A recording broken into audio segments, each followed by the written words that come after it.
This is beginner-friendly, soft and flavorful whole wheat bread. No hand kneading, and we use a very small amount of yeast.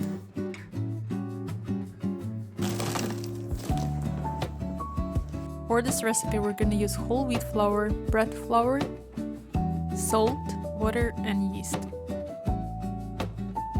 I test my yeast first. This step is optional. If your yeast is fresh, you can skip it. I mix yeast with water, flour, and honey from the recipe. After a few minutes, it becomes bubbly. I make the dough in a stand mixer, adding water slowly while mixing. Then after some rest, I add yeast mixture. When the dough cleans the bowl, it's ready. Let's do a Windowpane test. I stretch a small piece of dough. If it stretches thin, it does not break, the dough is ready. This really helps to get the good bread structure. I let the dough rise for 2 hours at room temperature, then I put it in the fridge overnight. This is the next day. The dough almost doubled in size. I made a mark yesterday to show you the rise. I flour the bowl and the table. The dough comes out slowly by itself. I try to be gentle.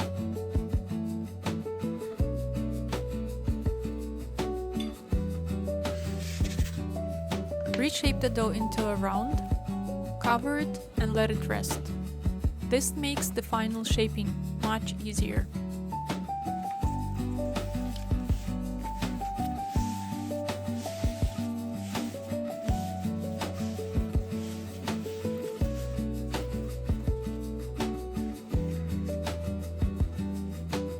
Meanwhile, flour the Banneton very well to stop the dough from sticking. Let's shape our bread into a bowl. One important note is to be gentle. Fold the dough gently into the center and fold again. Do this all around the dough.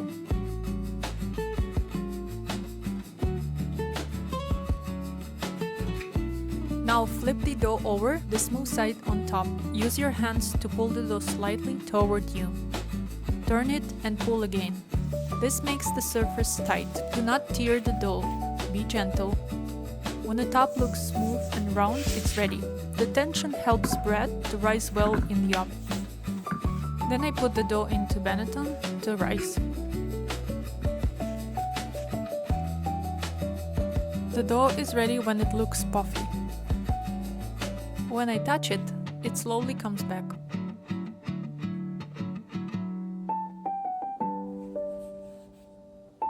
I turn the dough into a parchment paper and score the top. This helps the bread to open up in the oven. I heat the oven for 1 hour. Temperature is 250 Celsius or 500 Fahrenheit. When I put the dough inside, I lower the heat to 230 Celsius. I bake with the lid for 25 minutes, then I remove the lid. And I finish baking until the bread looks golden brown.